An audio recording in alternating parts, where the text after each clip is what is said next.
BRS నుంచి కవిత suspension. కవిత ఏ నిర్ణయం తీసుకున్నా వెంటే ఉంటామన్న జాగృతి నేతలు.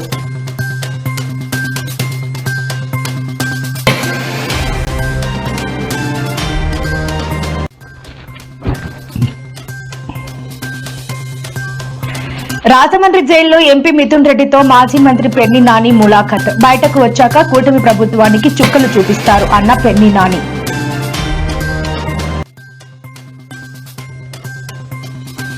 నల్లపురెడ్డి పల్లెలో పర్యటించిన మాజీ సీఎం జగన్. ప్రజాస్వామ్యాన్ని ఖూనీ చేశారని ప్రభుత్వంపై జగన్ ఆగ్రహం.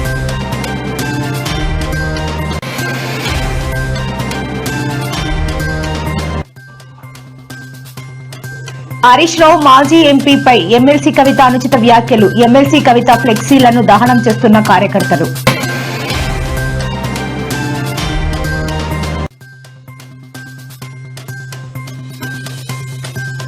ప్రతి 50 కిలోమీటర్లకు ఒక పోర్ట్ ఉండేలా చేస్తాను, ప్రజలకి హామీ ఇచ్చిన సీఎం చంద్రబాబు.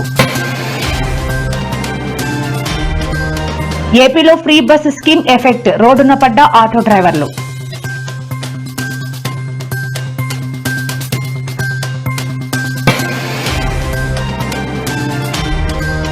బీఆర్ఎస్ నుంచి ఎమ్మెల్సీ కవిత సస్పెన్షన్. స్పందించిన పలువురు కాంగ్రెస్ మంత్రులు.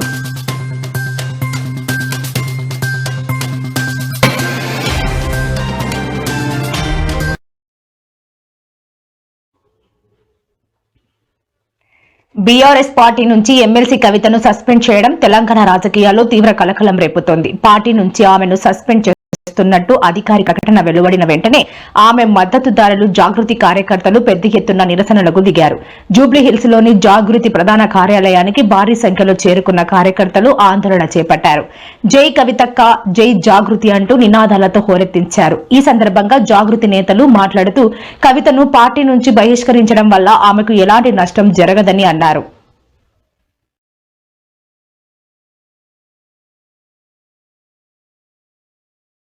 గారి కూతురుగా కేసీఆర్ గారిని దగ్గర నుండి చూసినటువంటి వ్యక్తిగా చెప్తున్నాను. ఫస్ట్ టైం ప్రభుత్వంలోకి రాగానే, అధికారంలోకి రాగానే ఒక 6-7 నెలలు అయితే కేసీఆర్ గారు తన ఆఫీస్ రూమ్లో ఒక టేబుల్ మీద ఒక వాల్ అంతా కూడా పెద్ద టీవీ స్క్రీన్ ఉంటే 6-7 నెలలు కంప్లీట్గా రీసెర్చ్లోనే ఉన్నారు. ఎట్లా నీళ్లు తీసుకురావాలి తెలంగాణకు, ఏం చేయాలి మనం అనేటటువంటి రీసెర్చ్లు ఉన్నారు. అటువంటి వ్యక్తి మీద ఇట్లాంటి నిందలేయడం అన్నది నిజంగా దారుణం. కేసీఆర్ గారికి తిండి ధ్యాస ఉండదు, డబ్బు ధ్యాస ఉండదు, ఉండేది ఒకటే కేవలం తెలంగాణ ధ్యాస. నేను దాదాపుగా 2006 నుండి యాక్టివ్గా పాలిటిక్స్లో నేను కూడా పాల్గొంటూ వస్తున్నాను. తెలంగాణ ఉద్యమంలో పాల్గొన్నాను. అప్పటి నుంచి ఇప్పటి వరకు కూడా నేను చూస్తున్నా, ఎప్పుడు కూడా కేసీఆర్ గారు తెలంగాణ విషయం తప్పితే, ప్రజల విషయం తప్పితే పర్సనల్ విషయాలు మాట్లాడే టైము 0.1% కూడా ఉండదు. అటువంటి ఒక మహానేత మీద, అటువంటి ఒక మహానాయకుడి మీద ఇన్ని అబాండాలు వేస్తూ దాన్ని రోజుకొక రీతిగా చెప్పుకుంటూ మాట్లాడితే చాలు కేసీఆర్ అవినీతి చేసిండు, మాట్లాడితే చాలు కేసీఆర్ ఏదో 1,00,000 కోట్లు దోసుకున్నాడు, నిజాం కన్నా రిచ్ అవ్వాలనుకున్నాడట. డెఫినెట్గా నిజాం బాటలోనే నడుస్తాం. నిజాం కట్టిన ఉస్మాన్ సాగర్లోనే కదా ఇవాళకి కూడా హైదరాబాద్ ప్రజలు నీళ్ళు తాగుతున్నది. ఆ నిజాం ఆదర్శం, ఆ నిజాం స్ఫూర్తి అని కేసీఆర్ గారు చాలా సందర్భాలలో చెప్పిండ్రు. ఇవాళ కాళేశ్వరం కడితే నేను చెప్తున్న గ్యారెంటీగా ఇంకా 200 సంవత్సరాల తర్వాత కూడా తెలంగాణ బిడ్డలు కేసీఆర్ గారిని తలుచుకుంటారు.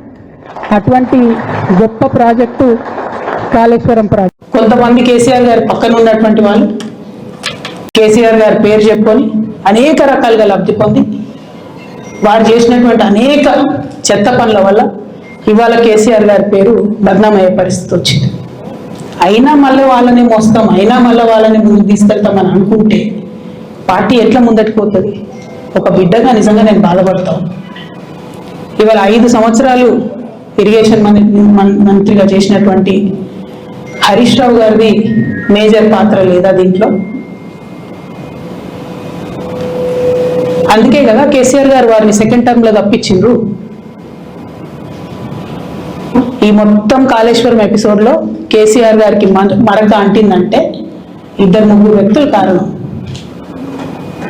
మాజీ రాజ్యసభ సభ్యుడు ఒకలైతే, హరీష్ రావు గారు ఒకలైతే, మేఘా కృష్ణారెడ్డి గారు ఇంకోటి, మేఘానో పోగానో ఏదో ఈ పెద్ద పెద్ద కాంట్రాక్టర్లు అందరితో కుమ్మక్కై కేసీఆర్ గారు ప్రజల కోసం ఆలోచన చేస్తే, నీళ్ల కోసం ఆలోచన చేస్తే, వీళ్ళు సొంత వనరుల కోసం, డెవలప్మెంట్ కోసం, ఆస్తులు పెంచుకోవడం కోసం ఆలోచన చేసి ఇవాళ మీ వల్ల రేవంత్ రెడ్డి లాంటి వ్యక్తి, తెలంగాణ ఉద్యమానికి సంబంధం లేని వ్యక్తి, కేసీఆర్ గారి కాలి కోటికి సరిపోని వ్యక్తి, ఆయన నిలబడి కేసీఆర్ గారిని చేయెత్తి చూపించి కేసీఆర్ గారి మీద సిఐ ఇవాళ నేను వేస్తా అని చెప్తున్నాడంటే కారణం ఎవరు దీనికి? నేను భరించిన, ఇదే హరీష్ రావు గారు, ఇదే సంతోష్ రావు గారు అనేక కుట్రలు చేసినా కూడా భరించిన. నా మీద ఓపెన్ గా మీడియా మిత్రులందరితో రకరకాల మాటలు చెప్తే కూడా నేను భరించిన. నా ఎందుకు భరించాలి? పరిస్థితి ఈరోజు ప్రజలు ఆలోచించే, కార్యకర్తలు ఆలోచించే పరిస్థితి వచ్చింది అని అంటే దీనికి తను మాత్రమే బాధ్యురాలని చెప్పి తెలియ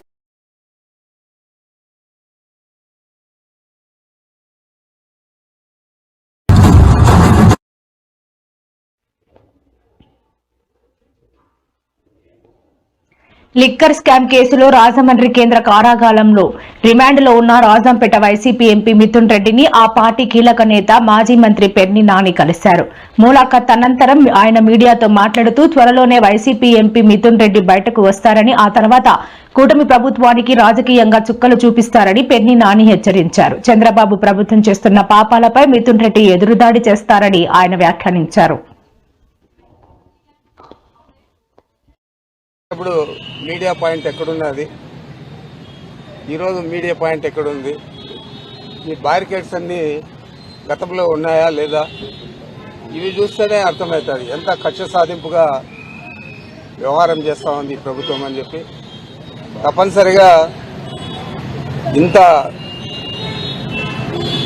కక్షపూరితంగా వ్యవహారం చేసే చంద్రబాబు నాయుడు ఈ రాష్ట్రంలో రాష్ట్ర ప్రజలకందరికీ కూడా తెలిసే విధంగా నేను తెలియజేస్తా ఉన్నాను. చంద్రబాబు నాయుడు అధికారంలో ఉండి ఈ విధంగా వ్యవహారం చేస్తే గతంలో ఆయన అరెస్ట్ అయినప్పుడు కానీ ఆ తర్వాత కానీ ఆయనకు ఏ విధంగా ఇక్కడ ఇదే జైల్లో మర్యాదలు జరిగాయి, ఈరోజు ఏ విధంగా ఇంత కక్షపూని వ్యవహారం చేస్తూ ఉన్నారు. జైలు సిబ్బంది కానీ బయట పోలీసులు కానీ అందరూ కూడా చాలా కక్షపూరితంగా వ్యవహారం చేస్తూ ఉన్నారు. ఇది ఒక ప్రభుత్వం చేయాల్సింది కాదు, కానీ ఈ ప్రభుత్వం చేస్తూ ఉంది. దీనికి తప్పనిసరిగా ప్రతిఫలం తీర్చుకోక తప్పదని చెప్పి తెలియజేస్తా ఉన్నాను. ఈరోజు పార్లమెంట్ సభ్యులు, వైఎస్ఆర్ కాంగ్రెస్ పార్టీ సీనియర్ నాయకులు అక్రమ కేసులో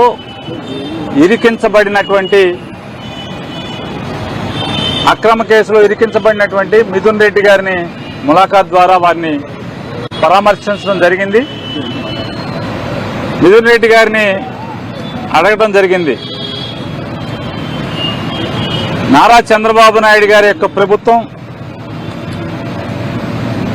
మిమ్మల్ని తీసుకొచ్చి ఇప్పటికి సుమారుగా ఒక 40 రోజులు 50 రోజుల మధ్యలో అయి ఉంటుంది కదా, మీరేం నేరం చేశారు, మిథున్కి ఈ నేరం గురించి ఏం తెలుసు అని ఎప్పుడన్నా కస్టడీకి పిలిచారా అని అడిగాం. ఇంతవరకు నారా చంద్రబాబు నాయుడు ప్రభుత్వం ఇది అక్రమ కేసు, తప్పుడు కేసు, వేధింపుల కేసు, కేవలం పెద్దిరెడ్డి రామచంద్రారెడ్డి గారి మీద మానసిక వేధింపుల కోసమే, మానసికంగా భౌతికంగా పెద్దిరెడ్డి గారిని ఏమీ చేయలేక మానసికంగా పెద్దిరెడ్డి రామచంద్రారెడ్డి గారిని వేధించటం కోసమే, కుంగదీయటం కోసమే ఈ అరెస్టు తప్పితే నిజంగా ఇందులో మిథున్ రెడ్డి గారు కనుక నేరం చేసి ఉంటే ఒక్కరోజన్నా కస్టడీకి పిలిచారా? పోలీసులను విచారించారా?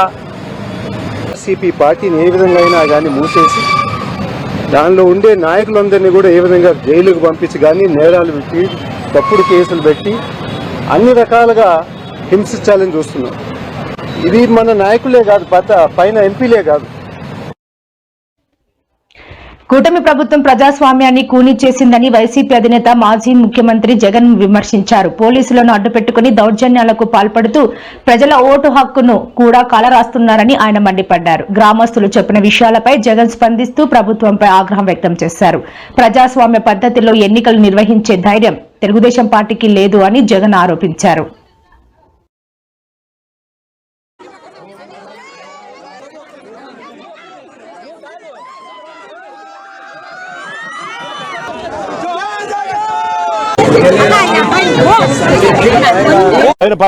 పక్కన హెరిటేజ్ షాప్ లో ఎంత అమ్ముతున్నారు? ఇదే ఉల్లి 20-25 అమ్ముతున్నారు. ఇదే హెరిటేజ్ లో ఎంత అమ్ముతున్నారు? ఇదే హెరిటేజ్ లో వీళ్ళు అమ్మేది ఎంత రేట్ అమ్ముతారు? కేజీ 35 రూపాయలకు అమ్ముతారు.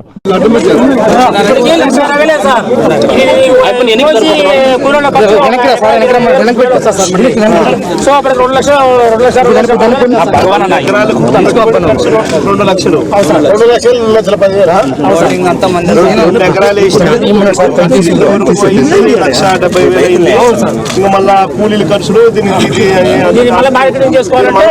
మళ్ళీ ట్రాక్టర్లు పెట్టుకుని తీసుకోవాలి. 30,000 మొత్తానికి 2 లక్షల రూపాయలు 2 ఎకరాలకు ఖర్చు అవుతారు. మనకి ఇప్పుడు ఎంత వస్తుంది? 2021లో సార్ మనకి రిపోర్ట్స్ వచ్చింది సార్. సార్ మన గవర్నమెంట్ లో 2021-22లో ఖరీఫ్ లో మా ఎమ్మెల్యే గారు రవీంద్రనాథ్ గారు పంట మనం ధరించి కొనుగోలు చేసి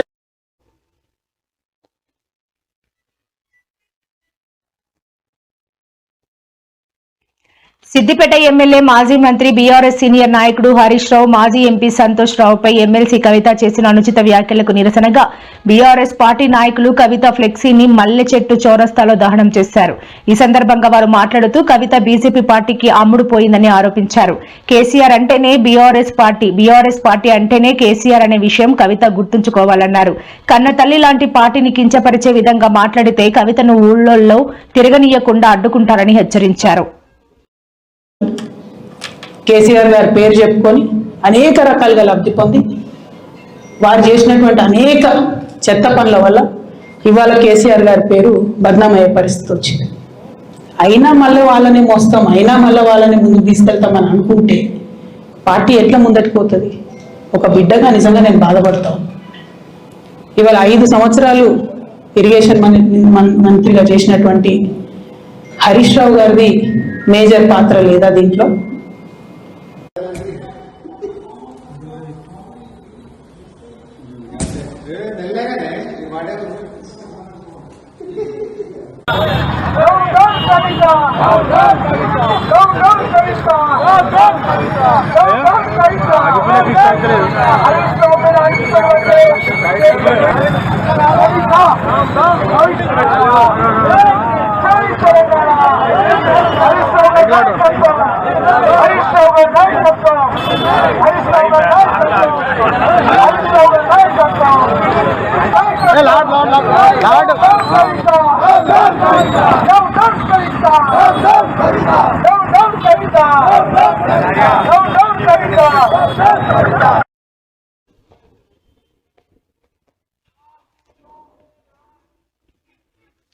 ఆంధ్రప్రదేశ్లో లాజిస్టిక్ అభివృద్ధికి కట్టుబడి ఉన్నామని ముఖ్యమంత్రి చంద్రబాబు స్పష్టం చేశారు. Global forum for sustainable transformation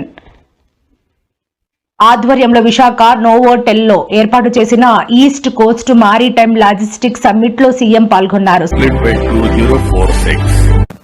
This meeting, can you prepare an advisory body to guide the government continuously? Once in 6 months we will meet. What all you advise, we will prepare a policy in a transparent way, we will develop it. Again we will review. Continuously if we do 4-5 years, then we will reach reasonable scale. If all of you can agree, that is one arrangement you can make it in this meeting. Yeah. August 15 నుంచి రాష్ట్రంలో free bus journey పథకం అమలవుతున్న విషయం తెలిసిందే. రాష్ట్ర వ్యాప్తంగా ఈ అవకాశాన్ని మహిళలు వినియోగించుకుంటున్నారు. అవసరాల నిమిత్తం జర్నీ చేస్తూ ఫ్రీ పథకంపై హర్షం వ్యక్తం చేస్తున్నారు. అయితే ఆటో డ్రైవర్లు మాత్రం ఆవేదన వ్యక్తం చేస్తున్నారు. ఫ్రీ బస్సు పథకంతో మహిళలు ఆటోలో ఎక్కడం లేదని, అన్నిటికీ బస్సుల్లోనే వెళ్తున్నారని, తద్వారా తమ ఉపాధి కష్టంగా మారిందని వాపోతున్నారు. వివిధ రకాలుగా నిరసన వ్యక్తం చేస్తున్నారు. ఇప్పుడు వాళ్ళకి బేరాలు లేదు. ప్రతి ఒక్కరు ప్రజలందరూ నుంచి బస్సు ఫ్రీ బస్సులు ఎక్కేస్తున్నారు. మరి దీనివల్ల నుంచి ఆటో వాళ్ళ పరిస్థితి ఏంటో మీరు ఊహించారు. గతంలో నుంచి రైతులు ఆత్మహత్యలు ఉన్నారు, ఇప్పుడు ఆటో డ్రైవర్లు వాళ్ళందరూ ఆత్మహత్యలు అవుతాయి. వాళ్ళ మగవాళ్ళతో ఫ్యామిలీతో సహా వెళ్ళిపోతున్నారు. మేము టికెట్ తీసుకుంటాం, మగవాళ్ళ తరపున మేము టికెట్ తీసుకుంటాం, ఆడవాళ్ళు మాకు ఫ్రీగా ఉంది, వెళ్ళిపోతాం, ఎక్కడికంటే అక్కడికి వెళ్ళిపోతాం. అంతకుముందు జిల్లా వారి అని చెప్పాడు, ఇప్పుడేమో స్టేట్ వైడ్గా ఎక్కడికంటే అక్కడికి ఉచిత బస్సులు అనేప్పటికీ మాకు అసలు ఆటో ఈ రోజు పొద్దున్న నుంచి ఎవరు ఆటో దగ్గరికి వచ్చి ఆటో అని అడిగిన వాళ్ళు లేరు. మరి మా అన్నిన గోపురంగా ఉంది, ఏం చేయాలో అర్థం కాని పరిస్థితి. ఎలక్షన్ ముందు చెప్పారంటే మీరు మన ఆటో డ్రైవర్లు కూడా సాయం చేస్తా అన్నారు కదా, ఆ సాయం చేస్తా అనేది మా దాని గురించి ఏం మాట్లాడకుండా ఫ్రీ బస్సు పెట్టేశాము అని చెప్పి వాళ్ళు బస్సుల్లో ఎక్కి వాళ్ళతో పాటు వాళ్ళు తిరుగుతా ఏదో పబ్లిసిటీ కోసం వాళ్ళు చేసుకుంటున్నారు తప్పితే మా ఆటో డ్రైవర్లకి ఏమైనా సాయం చేసినట్టు ఏం కనపడలేదు ఇప్పుడు దాకా. అదే అన్య గోపురంగా ఉంది, ఏం చేయాలో అర్థం కాని పరిస్థితి. ఇంకా అదే ఉద్యమం చేసేదన్నా చంద్రబాబు మీద ఉద్యమం చేయాలి, ఇక పార్టీ పరంగా ఏదైనా స్టేట్ పార్టీ పరంగా ఏదైనా చేయాలన్న ఆలోచనలో ఉన్నాం మేము. అదే దానికి వెళ్తే మాట్లాడదు, ఇంకా దానికోసం బంద్ చేయడం కానీ ఏదైనా చేయడం కానీ మొత్తం ఆటో డ్రైవర్లు అందరూ సంఘాలన్నీ కలిసి మేము ప్రయత్నం చేస్తాం సార్. ఆటోల పరిస్థితి అంటే ప్రత్యామ్నాయం ఏం కల్పించలేదండి ఆటో వాళ్ళకి. సీఎం గారు ఆటో వాళ్ళ గురించి నిన్న ఫ్రీ బస్సు ఓపెన్ రోజు కూడా విలేకరులు అడిగిన దానికి ప్రత్యామ్నాయంగా చూద్దామని చెప్పారు. అది చూడటం ఎంతవరకు అనేది ఏంటనేది మాకు ఇంతవరకు క్లారిటీ లేదు. ఇక్కడ ఉన్న యూనియన్లకు కూడా ఏమి పిలిచి మాట్లాడి మీకు ఇది ఈ విధంగా అనేది భరోసా ఏమి ఇవ్వలేదండి. దాని గురించి మేము కూడా ఆలోచిస్తున్నాం. ప్రత్యామ్నాయంగా ఈ ఆటో డ్రైవర్లకు ఏదన్నా ఇచ్చేస్తే బాగుంటుందని అనుకున్నాం. ఈ రోజు అయితే ఏం తోలేదు సార్, ఎందుకంటే ఫ్రీ బస్సులు ఆటోమేటిక్గా స్త్రీలందరికీ ఫ్రీ బస్సు అంటున్నారు. ప్రజెంట్ ఈ రోజు అయితే ఇంతవరకు కొంతమంది బోనీలు కూడా కారణంలో ఉన్నారు. పరిస్థితి అయితే ఇంత దారుణంగా ఉంది. ఇది చేసేది ఏం లేదు సార్. లాస్ట్ టైం ఇప్పుడు మనకి రిక్షాలు ఎలా అయితే వెళ్ళిపోయినాయో ఆటోలు కూడా కొన్నాళ్ళకి కనుమరుగయ్యే పరిస్థితి దగ్గరలోనే ఉంది, అతి దగ్గరలోనే ఉంది. దాన్ని బట్టి సీఎం గారు ఆలోచించి ఏమన్నా ఆటో డ్రైవర్ల మీద ప్రత్యామ్నాయంగా ఏదన్నా హెల్ప్ చేయాలనుకుంటే దాని గురించి ఆలోచిస్తే చేస్తే బాగుంటుంది. పెట్టండి ఆటో డ్రైవర్లకి 1,02,00,000 కోటి మంది డ్రైవర్లకి రాష్ట్రం మొత్తం మీద చాలా ఇబ్బంది. తినటానికి కూడా చాలా కష్టంగా ఉంటుంది. రాబోయే కాలంలో ఇంకా 3 సంవత్సరాలు చాలా ఇబ్బందిగా గురి అవుతాం మేము. రానున్న రోజుల్లో చాలా ఇబ్బంది ప్రాబ్లం అవుతుంది. కిస్తీలు అంటే ఇంకెక్కడండి, తినడానికి లేదు, కిస్తీలు ఎక్కడ కడతామండి? ఇప్పుడు తినడానికి ఉండాలి, కిస్తీలు బండి మెయింటెన్స్ కానీ ఇవన్నీ తర్వాత విషయం. ఇప్పుడు ప్రస్తుతానికి ఇల్లు గడవాలిగా, ఫ్యామిలీ ఉంటారు, ఫ్యామిలీ మరి ఏమైనా పోషించుకోవాలి వల్ల చాలా కష్టమైపోతుంది సార్. అది చాలా కూరుకుపోయింది. అవినీతి సంపదలో వాటాల విషయంలో తగాదా వచ్చినట్లుంది. వారి తగాదాలతో మాకు సంబంధం లేదు అని అన్నారు. లబ్ధి పొంది వారు చేసినటువంటి అనేక చెత్త పనుల వల్ల ఇవాళ కేసీఆర్ గారి పేరు బద్నామయ్యే పరిస్థితి వచ్చింది. అయినా మళ్ళీ వాళ్ళని మోస్తాం, అయినా మళ్ళీ వాళ్ళని ముందుకు తీసుకెళ్తామని అనుకుంటే పార్టీ ఎట్లా ముందటికి పోతుంది? ఒక బిడ్డగా నిజంగా నేను బాధపడతాను. నేను రాజకీయాల్లో ఉండడం, బీఆర్ఎస్ పార్టీలో నేను క్రియాశీలకంగా ఉండడం, నేను కేసీఆర్ గారి కూతుర్ని కావడంతో కక్ష కట్టినటువంటి కేంద్ర ప్రభుత్వం మన మీద తప్పుడు కేసులు పెట్టి ఆ తదనంతరం నన్ను అక్రమంగా మరి 5.5 నెలలు జైల్లో పెట్టడం జరిగింది. తెలంగాణ కోసం నేను ఉద్యోగం చేసి రాజీనామా చేసి నిరాదీక్ష చేస్తున్నప్పుడు కేసీఆర్ గారు, ఇదే హరీష్ రావు గారు, కేటీఆర్ గారు నిజామాబాద్ లో బండి మీ సంతోషాన్ని సప్పటవు. మరి 10 ఏళ్ళు తెలంగాణ కోసం బలిదానాలు చేసుకున్న పిల్లలు పరీక్షలు రాసి ఎదురు చూస్తుంటే 7 ఏళ్ళైనా టీచర్ల నియామకాలు చేపట్టాలని ఒక్క రోజైనా నువ్వు ఆలోచన చేసినవా? ఈ పిల్లలు మన పిల్లలు కాదా? 5 సంవత్సరాలు ఇరిగేషన్ మంత్రిగా చేసినటువంటి హరీష్ రావు గారిది మేజర్ పాత్ర లేదా దీంట్లో?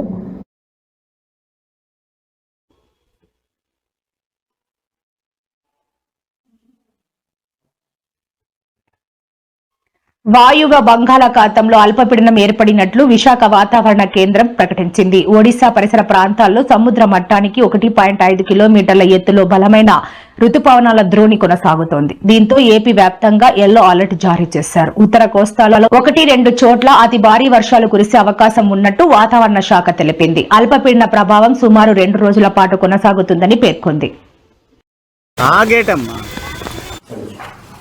ఉండాలని సూచించడం జరిగింది.